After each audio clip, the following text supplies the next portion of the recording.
Hello friends, ಎಲ್ಲರಿಗೂ ನಮಸ್ಕಾರ. ಇವತ್ತು ಒಂದು ಸಾಂಬಾರ್ ರೆಸಿಪಿ ಹೇಳ್ಕೊಡ್ತೀನಿ. ತುಂಬ ಚೆನ್ನಾಗಿರುತ್ತೆ. ಇದಕ್ಕೆ ಯಾವುದೇ ರೀತಿ ತರಕಾರಿ, ಸೊಪ್ಪು, ಕಾಳುಗಳು ಬೇಕು ಅನ್ನೋ ಅವಶ್ಯಕತೆ ಇರಲ್ಲ.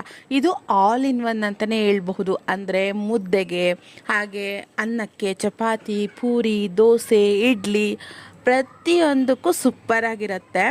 ರಾಗಿ ಮುದ್ದೆಗೂ ಚೆನ್ನಾಗಿರುತ್ತೆ. ಇವತ್ತು ನಾನು ಜೋಳದ ಮುದ್ದೆಗೆ ಮಾಡ್ಕೊತಾ ಇದ್ದೀನಿ. ಬನ್ನಿ ಯಾವ ರೀತಿ ಮಾಡೋದು ಅಂತ ನೋಡೋಣ. ಒಂದು ಬಾಣಲಿಗೆ 1 ಕಪ್ಪಷ್ಟು ಕಡಲೆಕಾಯಿ ಬೀಜ ಹಾಕಿ ಇದು ಕೆಂಪಗಾಗೋ ತನಕ ಚೆನ್ನಾಗಿ ಹುರ್ಕೊಳ್ಳಿ.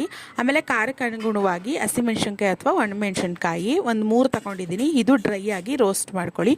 ಒಂದು ಮಿಕ್ಸಿ ಜಾರ್ಗೆ ಒಂದು ಸ್ವಲ್ಪ ಕರಿಬೇವಿನ ಸೊಪ್ಪು, ಒಂದು ಸ್ವಲ್ಪ ಕಾಯಿ, ರುಚಿಗೆ ತಕ್ಕಷ್ಟು ಉಪ್ಪು, ಹಾಗೆ 3 ಅಥವಾ 4 ಇಂಕು ಬೆಳ್ಳುಳ್ಳಿ, ಹಾಗೆ ಸಿಪ್ಪೆ ತೆಗೆದು ಹುರಿದಿಟ್ಕೊಂಡಿರುವಂಥ ಕಡಲೆಕಾಯಿ ಬೀಜ, ನಂತರದಲ್ಲಿ 1/4 ಟೀ ಸ್ಪೂನಷ್ಟು ಜೀರಿಗೆ, ಇದೆಲ್ಲ ಹಾಕಿ ನುಣ್ಣಗೆ ಇದನ್ನು ನೀವು ರುಬ್ಕೋಬೇಕಾಗತ್ತೆ ಈ ರೀತಿ.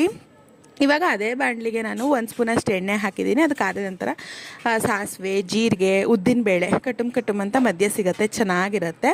ಇದಿಷ್ಟು ಹಾಕಿ ಗ್ಯಾಸ್ನ ಆಫ್ ಮಾಡ್ಕೊಬಿಡಿ. ಸೊ ಇದು ಆರಿದ ನಂತರ ಇದಕ್ಕೆ ಅರ್ಧ ಈರುಳ್ಳಿ, ಹಾಗೆ ಹಸಿದಾಗಿರುವಂತಹ ಕೊತ್ತಂಬರಿ ಸೊಪ್ಪು, ರುಬ್ಬಿರುವಂತಹ ಮಿಶ್ರಣ ಹಾಕಿ ತಿಕ್ನೆಸ್ ನಿಮ್ಗೆ ಎಷ್ಟು ಬೇಕೋ ಅಷ್ಟು ನೀರು ಹಾಕ್ಕೊಂಡ್ರೆ ಪರ್ಫೆಕ್ಟ್ ಆಗಿರುವಂತಹ ಸಾಂಬಾರು ರೆಡಿ ಆಗುತ್ತೆ. ಒಂದ್ಸರಿ ಟ್ರೈ ಮಾಡಿ ಹೇಗಿತ್ತು ಅಂತ ತಿಳಿಸಿ. Thank you.